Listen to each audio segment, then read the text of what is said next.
Olá, alunos do sexto ano. Quem fala é o professor Matheus Santana, de História. E bem-vindos a mais uma aula. Nossa aula de hoje é sobre fontes históricas. Nós iremos trabalhar a habilidade EF06, que é sobre identificar a gênese da produção de saber histórico e analisar os significados das fontes históricas. Seguinte, como nós podemos conhecer o passado? Inclusive, essa é uma pergunta que os alunos sempre fazem: professor, como que a gente pode conhecer o Egito?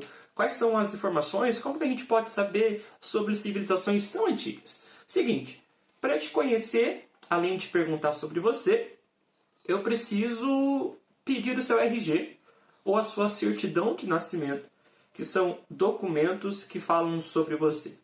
Sobre o passado, é da mesma forma. Existem documentos, existem fontes, existem vestígios que nos apontam origem, que nos apontam significados, que nos apontam data, que nos permite então conhecer o passado. Então, assim como você tem documentos que comprovam a sua existência, povos do passado também possuem documentos que nos ajudam a conhecê-los. Nós chamamos isso em história de fontes históricas, ou seja, tudo aquilo que o homem faz, em qualquer lugar que ele faz, ele produz vestígios. Então, vestígios é tudo aquilo que o homem deixa para trás. Seja em uma relação um com o outro, seja uma relação com a natureza, o que seja. Tudo que o homem produz, ele deixa vestígios. E é por meio desses vestígios que nós podemos conhecer a história. Então, os documentos são essenciais para uma organização, para a memória de uma organização.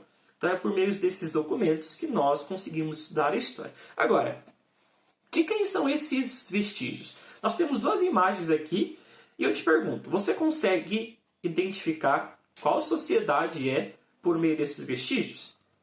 A primeira imagem que nós temos, nós conhecemos como arte rupestres, que está relacionado aos povos da pré-história. E na segunda imagem nós temos aqui um CD, um toca-fita, um rádio, que é de sociedades mais modernas, que talvez algum de vocês não conhece, mas se vocês perguntarem para os pais de vocês, eles vão saber. Então, ou seja, analisando essas fontes, analisando essas imagens, nós conseguimos identificar modo de vida das sociedades do passado.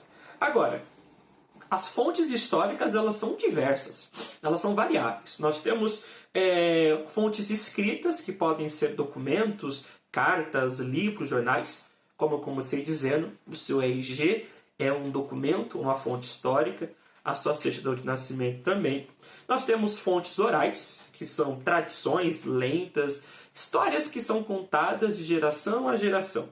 Nós temos fontes materiais, que são objetos, vestígios arqueológicos. Aqui o mais clássico talvez seja as pirâmides do Egito, qualquer monumento histórico que os povos do passado deixaram. Nós temos as fontes visuais, que são pinturas, fotografias, músicas e por aí vai. Então nós conseguimos categorizar as fontes históricas dentro desses eixos temáticos. As fontes escritas, as fontes orais, as fontes materiais e as fontes visuais. Agora o seguinte, as fontes históricas, elas estão relacionadas com o dia a dia da sociedade que produziu. Então, não existe fonte histórica, não existe vestígio que está alienado, separado do cotidiano, do dia a dia de uma civilização.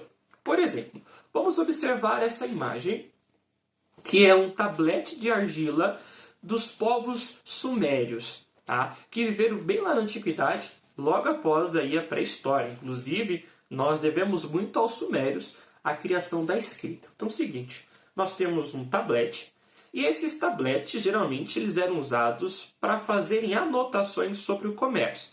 Então ia lá uma pessoa comprar ou fazer uma troca com algum produto, e a pessoa que estava negociando, ela utilizava esses tabletes de argila para fazer as suas anotações de negócio. Tal, fulano de tal pegou essa quantidade de alimento, fulano de tal pegou essa quantidade aqui de animais.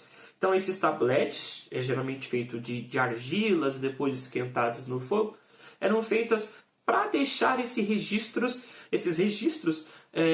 principalmente relacionados ao comércio.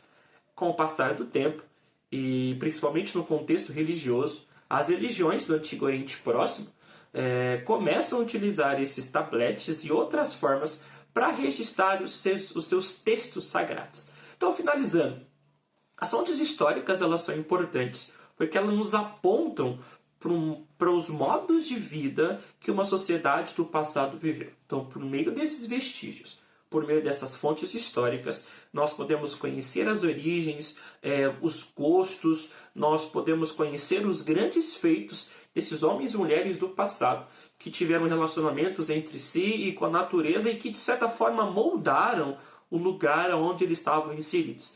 Então, as fontes históricas elas são primordial para o trabalho do historiador. O historiador só consegue trabalhar se ele tiver à sua disposição fontes históricas, vestígios produzidos pelas sociedades do passado. E é isso. Muito obrigado pela sua presença e nos vemos nas próximas aulas.